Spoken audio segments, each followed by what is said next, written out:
Qué honor poder tener en este ratito de conversación, tenerte acá. Gracias por haber venido. Y como decía Tito en la introducción, rápidamente Globant es una de las empresas de tecnología más grandes del mundo. Tenemos el honor y el orgullo de que haya nacido en la Argentina. 5.500 personas hoy trabajan en los 9 países donde están presentes, haciendo desarrollos para viajes digitales, audiencias globales, un montón de cosas que, bueno, por ahí después nos podés contar. Pero lo primero que quería preguntarte, como decía Tito, rebobinar 15 años atrás, estaban en un bar y ahí arrancó todo. Me gustaría que nos cuentes 3 o 4 hitos que hicieron la previa que terminara ahí en ese bar esa tarde, en una servilleta, dándole origen a Globant. Bueno, a ver, primero, antes de contestarte la pregunta, 2 o 3 cosas. Estoy en una muy fuerte cruzada que la empecé el otro día con el presidente Macri de cambiar la palabra unicornio porque resulta un tanto sugerente. Entonces, por favor, Tito, es la última vez que nos llamas unicornio. ¿Dónde está Tito? Se fue. Ahí está. Sí, es feo, la verdad que es feo. Pero bueno, representa un poco que se pueden hacer un montón de cosas desde Argentina, que se pueden hacer un montón de cosas muy increíbles si uno se lo propone. Lo segundo es, bueno, como seguramente mencionó Guiber, yo también estoy en el directorio de Endeavor. Estoy súper orgulloso por el trabajo que hizo todo el equipo de Endeavor de acá de Argentina y haber podido juntar a esta muchedumbre increíble. Así que pido un gran aplauso de nuevo, si no se lo dieron, para todo el equipo que organizó. Súper orgulloso de estar aquí. Y para Tato, por supuesto, como miembro del directorio y miembro del directorio de Endeavor acá de Rosario. Bueno, yendo a la pregunta, ya di muchas vueltas. Yo recuerdo, a ver, cuando empezamos en el 2003, lo que pasaba en el país era una cosa muy única, ¿no? Muy única no por lo buena, sino por lo malo. En ese momento, no sé si se acuerdan la crisis que había pasado a finales del 2001 y 2002 principalmente, que se había instaurado el corralito, nos estábamos quedando sin gente. Básicamente, todos los profesionales que nosotros conocíamos más capaces se autoexportaban con el pasaporte por Ezeiza y se iban a buscar nuevas oportunidades en otros países.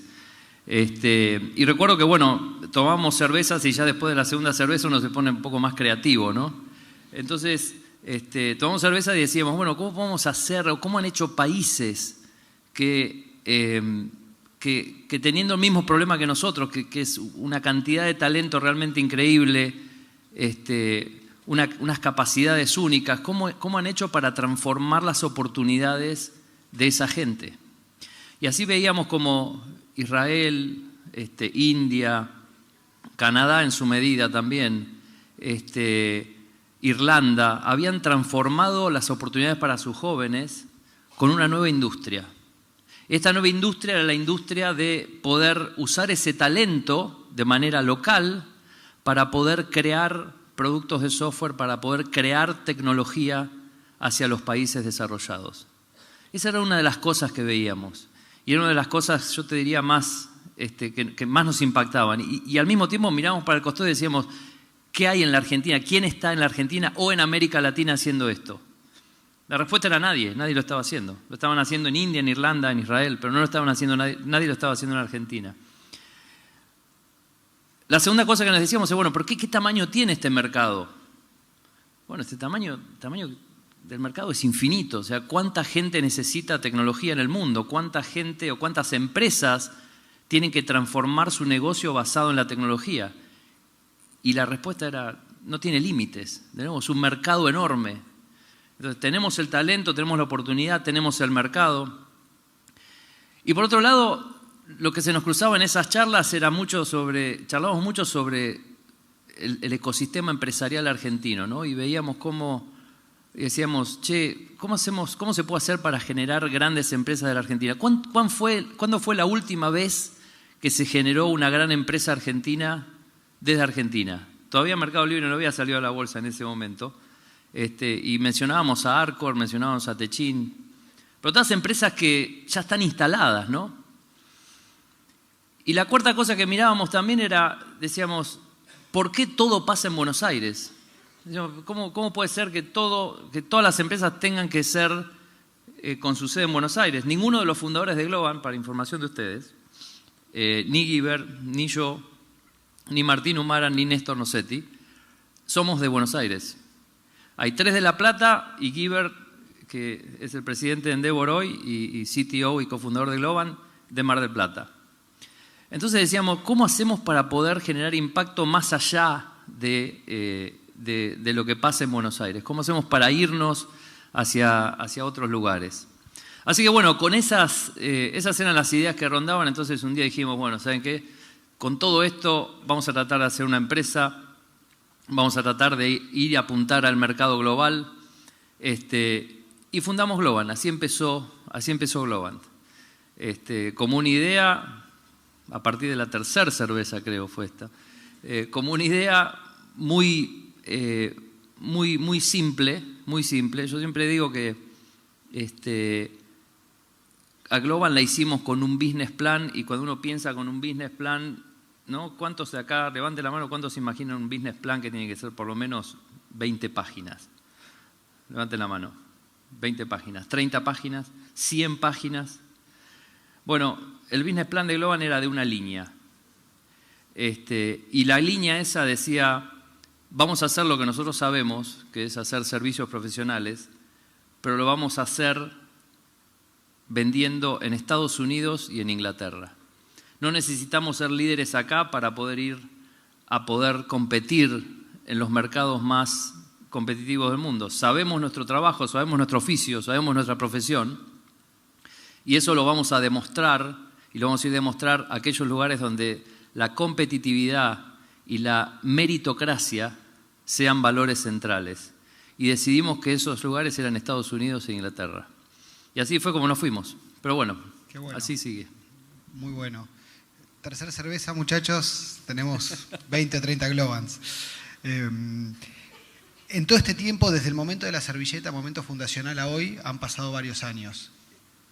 Me gustaría saber, yo siempre digo que en nuestras vidas siempre hay como puntos o hitos que nos marcan. En el viaje de Globant, desde que lo fundaron a hoy, ¿cuáles son las 2 o 3 cosas que rápidamente se te vienen a la cabeza como momentos bisagra? Momentos que pueden haber sido buenos o situaciones adversas que hubo que superar. Me gustaría que compartas un poquito de esos momentos. Sí, Tato, creo que ahí hay una cosa muy interesante para ver, ¿no? Nosotros, culturalmente en la Argentina, hay como una especie de zanja, ¿no? Hay como un gran espacio, como este pasillo acá en el medio. Y nosotros vemos de un lado del pasillo, vemos todas las multinacionales que ya existen, ¿tá? Y del otro lado del pasillo vemos todos los emprendedores o empresas o boliches o kioscos o lo que sea que se hicieron acá. Y la verdad que tenemos muy pocas chances de ver, ¿no?, qué pasa, de ver el trayecto desde ese boliche a esa multinacional, ¿no? Y culturalmente para el argentino eso es un tema difícil. Es un tema difícil, pero no porque sea difícil de entender para el ser humano. Es un tema difícil porque no vio ejemplos. No vio gente que de carne y hueso haya estado a un lado del pasillo y haya pasado al otro lado del pasillo. Lo ve en la historia de Bill Gates o en la historia del fundador de Apple o de la historia de los fundadores de Google o lo que sea, pero no lo ve en la Argentina. Entonces yo creo que el valor que ha tenido ese viaje un poco es empezar, y también Endeavor, ¿no?, trabajando mucho ahí, empezar a echar luz en ese Entonces, ¿cómo se echa luz en ese pasillo? Respondiendo a la pregunta que vos me hiciste. Hay muchos momentos, ¿no? Desde el business plan hasta que decidimos hacer, me acuerdo, un hito muy, muy importante en Globant, que fue, si tenemos este business plan, que es ir a vender afuera, pues entonces escribamos los 3 contactos que conocemos en Estados Unidos y los 2 contactos que conocemos en Londres y hagamos un viaje y vayamos a verlos, a ver qué onda. Y así hicimos. ese momento fundacional de escribir en un pizarrón los contactos, ir a sacar el pasaje y tomarse un avión e irse, ¿no? 20 días a recorrer Estados Unidos por las ciudades que conocíamos la gente, Inglaterra, haber dormido en sofás, haber tenido un montón de experiencias muy graciosas, fue uno de los momentos. El segundo momento fue a la vuelta de ese viaje. Obviamente que pensamos que no íbamos a vender nada, era la fija, nos fuimos al pedo. Sin embargo, yo me acuerdo, llegamos el miércoles y el viernes nos llama uno de los que habíamos visitado. Esa persona se llama Jeff. Y Jeff nos llama y me dice: Martín, necesito que estén el lunes en Londres. ¿Qué? Le digo, Jeff, vos estás loco. Vamos a estar el lunes en Londres. Acabamos de llegar a un viaje de 20 días, no tenemos un mango. ¿Cómo querés que estemos el lunes en Londres? Y dice, sí, tenés que venir el lunes en Londres porque te voy a presentar al CTO de lastminute.com, que era el despegar de Europa en ese momento. Vendía 1 billón de libras al año, que había sido el CTO de UBS, del Banco Suizo, y también CTO de Disney. Y me dice, pero tenés que venir. Entonces dijo, bueno, ok, vamos. Entonces, bueno, rompimos el chanchito, nos compramos el pasaje, llegamos allá, nos sentamos con este CTO que se llamaba Chip Steinmetz. Y Chip nos dice, bueno, cuéntenme qué pueden hacer. Entonces ahí estábamos con Giver, los dos sentados, ¿no? Así en un silloncito y el tipo enfrente. Entonces le contamos cuál era nuestra experiencia profesional, porque Globant era una definición en una servilleta, así que empezamos a contar qué era lo que sabíamos hacer nosotros. A los 10 minutos el tipo se harta del speech, dice, no, basta, por favor, no quiero escuchar más nada. Dice, paren. Para demostrarme todo esto que me están diciendo, tienen que ser capaces de poder poner aquí en Londres, en los próximos 15 días, 15 personas que puedan administrar y desarrollar software para lastminute.com. Los perfiles que necesitamos son estos, las actividades que tienen que hacer estas son los proyectos son estos, tienen que traer las 15 personas. Bueno, entonces ahí nos miramos con Giver, otro momento para mí fundacional también, y con esa inconsciencia que caracteriza al emprendedor argentino, diría, no iba a ser rioplatense, pero argentino, le dijimos, of course, sí, definitivamente. Me acuerdo la cara de nuestros pobres socios, de Martín y Néstor, que habían quedado en Buenos Aires cuando los llamamos. Las caras no, las expresiones que me decían por el teléfono, no eran caras. Menos lindo cualquier cosa, me dijeron. Porque tenían que ponerse a buscar esta gente, ¿no? Bueno, encontramos la gente, llegamos a Londres, me acuerdo que toda gente con pasaporte europeo que tuviera el conocimiento. Y eso es la maravilla que tiene Argentina. Te pones a buscar y empezás a encontrar cosas que son increíbles. Llegamos, me acuerdo que el líder que sabía más, el tipo que era el más genio de todos, nos renuncia. Nos quedamos en la mierda, sin líder, sin nada. Pero bueno, igual pudimos hacer el desembarco. Llegamos con las 15 personas y eso para nosotros fue otro momento muy, muy importante, que fue el hecho de decir, empezamos a crecer con lastminute.com de 4 o 5 personas a 60, 70 personas en un año, desarrollando un montón de proyectos innovadores, entre ellos, por ejemplo, el Dynamic Packaging, que es, ¿vieron cuando van a un sitio de viajes y les ponen un hotel con un auto, con un hotel con una reserva de auto, con un pasaje de avión, todo junto con un solo precio y unas fechas determinadas? Bueno, eso por la primera vez que se desarrolló en el mundo lo hizo Globant para lastminute.com, en el año 2005. Muy, muy copado. Ese fue otro para mí momento muy, muy importante de Globant. Otro momento muy importante de Globant, pero ahora en la parte negativa, fue, imagínense, empezar una compañía que la empezamos los 4 fundadores con $10.000 en total. Me acuerdo todavía el día de hoy un ringtone, que era el ringtone que, ¿se acuerdan cuando se le ponían ringtone? Yo ahora no le pongo más, pero se le ponían ringtones a ciertos caller IDs, a cierta gente que te llama. Y yo le había puesto uno a mi contador. Entonces, cada vez que él me llamaba, yo sabía que me llamaba porque no había más plata para pagar los sueldos. Entonces, cada vez que yo hoy escucho ese mismo ringtone, se me paran los pelos de la nuca. Situaciones complejas. Pero bueno, no son momentos muy importantes. Y el último que quiero comentar, digamos, como momento en estos 14, 13 años que llevo en compañía, fue un momento muy importante en el cual una de las personas que estaban en las Minit se va a trabajar a Google. A los 10 días, o menos, creo que a los 10 segundos, lo llamamos y le decimos, mira, ya sé que te fuiste a Google, ya sé que recién llegás, pero igual queremos trabajar con Google. Entonces el tipo inmediatamente nos dice, no pueden trabajar con Google, imposible, si hay algo les aviso. Al poquito tiempo nos manda un email y dice, miren, es imposible que ganen esto, pero hay unos pibes en Mountain View que están buscando la primera relación de outsourcing que va a tener Google en toda la historia de Google. Y nosotros dijimos, bueno, qué sé yo, vamos a ver, vamos a probar suerte. La verdad que no nos sentimos que no seamos capaces de ir. Entonces, me acuerdo que viajó Giver con una persona más que teníamos en Estados Unidos a verlo, qué sé yo, entienden el proyecto, empezamos a presentar lo que sabíamos hacer, empezamos a presentar nuestra pasión por el open source, nuestra pasión por hacer cosas con metodologías ágiles de desarrollo. Y bueno, pasaron 3 meses, pensamos que habíamos perdido y un día nos llaman y nos dicen, bueno, ganaron. Entonces, cuando nos llaman, yo le digo, bueno, pero no puede ser que hayamos ganado, porque nunca hablamos del precio. No, sí, ganaron. Con el precio nos vamos a poner de acuerdo, pero ustedes queremos que sean los primeros que desarrollen software para Google afuera del Googleplex en Mountain View.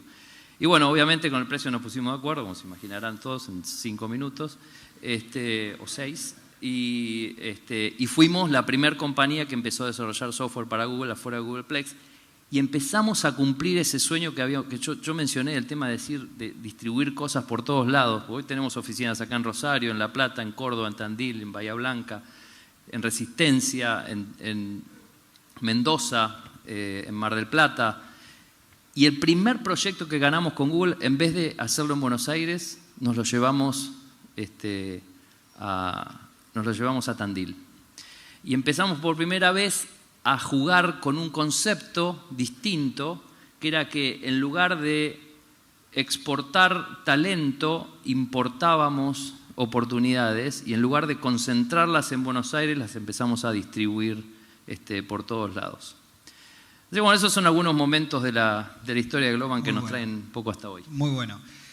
Ahora te quiero hacer una consulta. Muchas veces cuando hablo con gente que tiene proyectos, ideas, y le digo, bueno, y arrancaste, los veo el año siguiente, que me habían contado una idea. No, pero y siempre hay una excusa.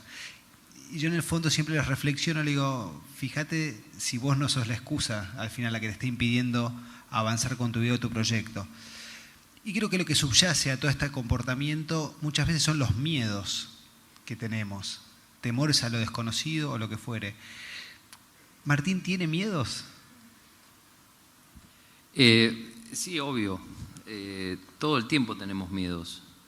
Y creo que los miedos al emprendedor lo movilizan. Y lejos de decir no lo voy a hacer, es decir, lo vamos a hacer y duplicamos la apuesta para hacerlo más en grande y más en serio. Y yo creo que cualquiera que se lance a emprender, cualquiera que esté aquí sentado y se lance verdaderamente a decir soy un emprendedor, va a tener miedo, porque, no sé, en nuestro caso, por ejemplo, yo venía de hacer una carrera profesional en empresas. Vengo de una familia emprendedora, o sea, mi padre es emprendedor y tuvo muchas empresas a lo largo de su vida y la última que tuvo se fundió con la hiperinflación de Alfonsín. Entonces, imagínense mi miedo, era decirme, voy a repetir la historia de mi padre. Voy a repetir la historia de empezar una compañía y fundirme porque alguna condición, parte de eso está en el business plan que armamos de una línea, ¿no? Es decir, no voy a depender tanto del mercado argentino.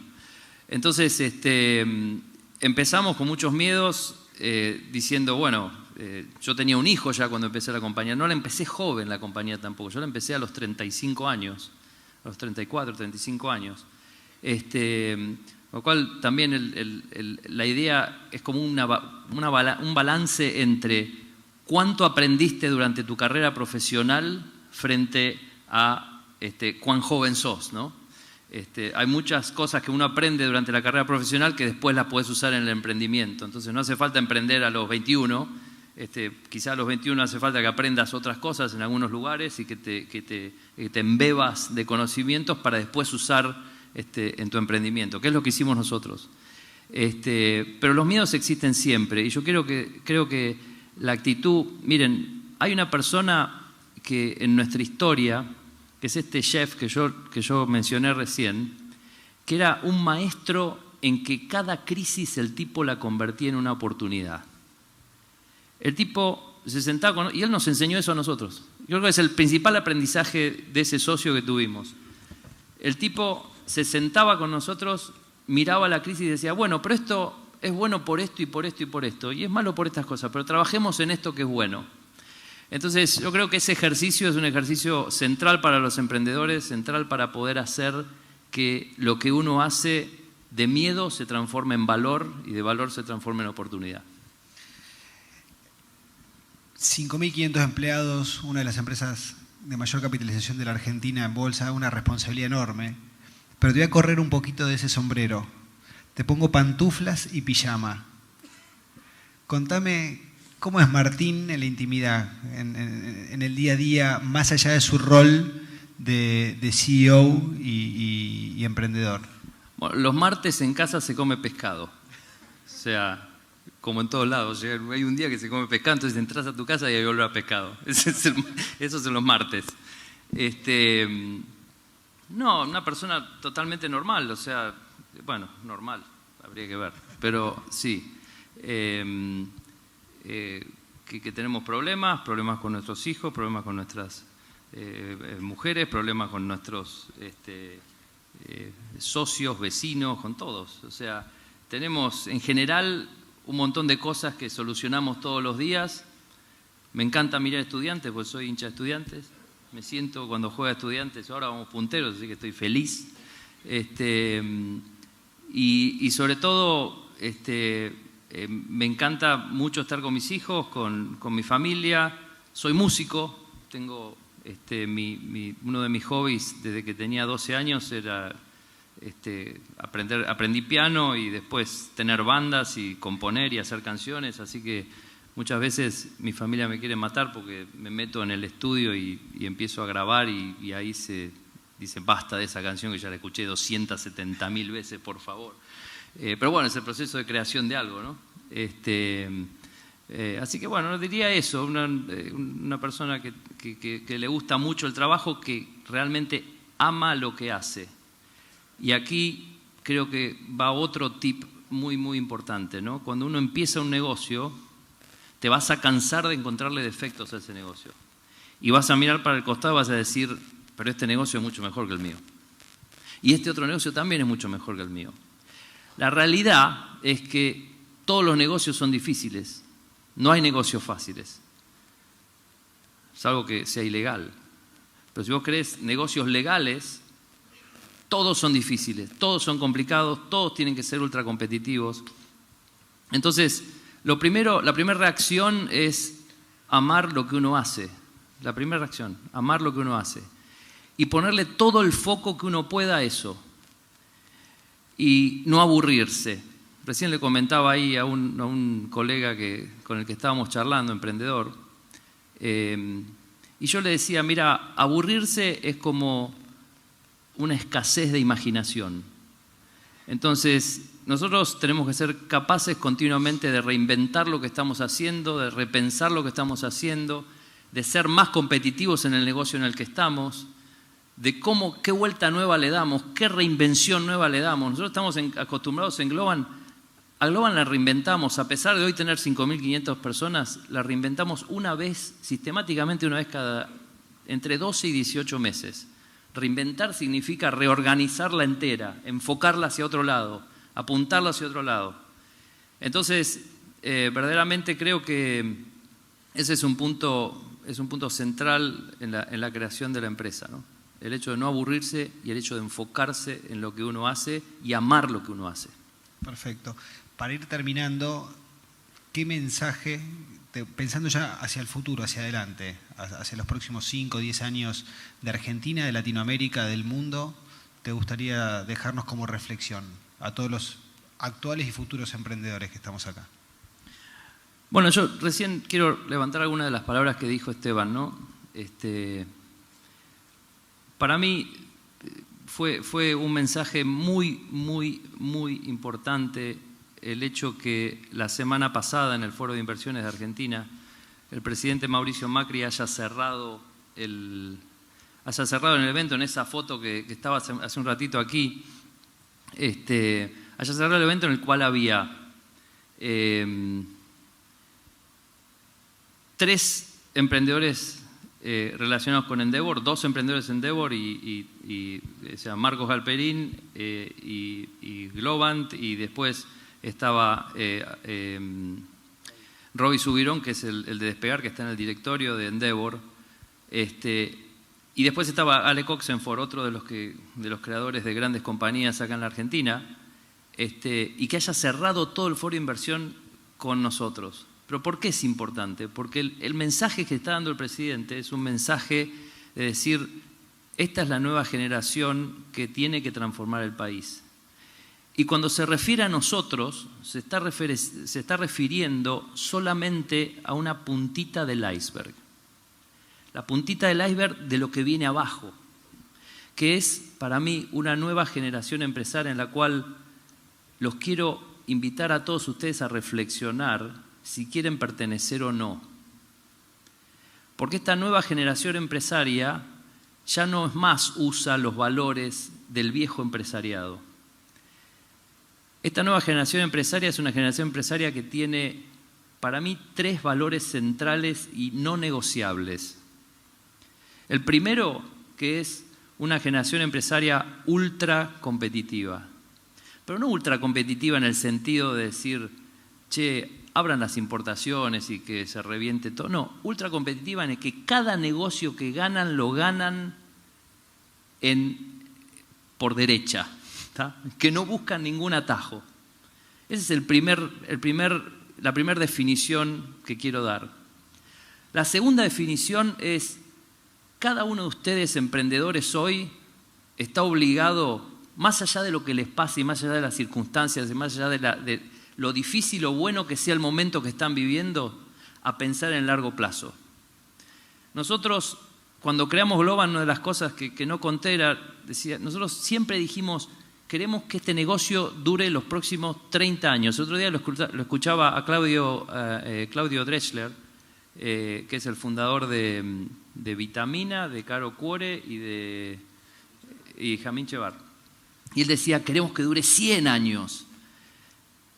Ese es el tipo de emprendimientos que es el emprendimiento que se sostiene en el futuro. No armar la empresa para decir, che, ¿cómo la vendo dentro de 2 años y me voy rajando? ¿Tá? Segundo valor, pensar en largo plazo. Y el tercer valor, que para mí es innegociable, es decir, mirar a la Argentina como una plataforma de despegue global. Lo que estás haciendo vos, Tato, de hacer hoy congelados acá para exportar a todo el mundo, lo que están haciendo tantos otros emprendedores, y por eso me refiero a que los que estaban con Mauricio éramos una puntita, una cosita chiquita abajo de todos los emprendedores que realmente están pensando de esta manera. Tener una visión global desde Argentina, o sea, usar a la Argentina como una plataforma para ir a comerse el mundo. Y les puedo asegurar que el mundo, y esto se los digo por experiencia propia, es mucho más meritocrático de lo que ustedes piensan. El mundo es un lugar en el cual uno va, y si va sabiendo un poquito hablar inglés, si querés ser un país de habla inglesa, o si no, a España o a otros lugares, uno va y explica lo que hace, y si lo que hace es bueno, se lo compran. Obviamente no es fácil, pero no hace falta ser primero grande acá para poder salir afuera. Entonces, ultra competitivos, pensamiento a largo plazo, y visión global desde Argentina. Esa es la visión que hace falta y que va a transformar el país, y esa es la visión a la cual me gustaría invitarlos hoy a formar parte. ¿Lo quieren hacer, sí o no?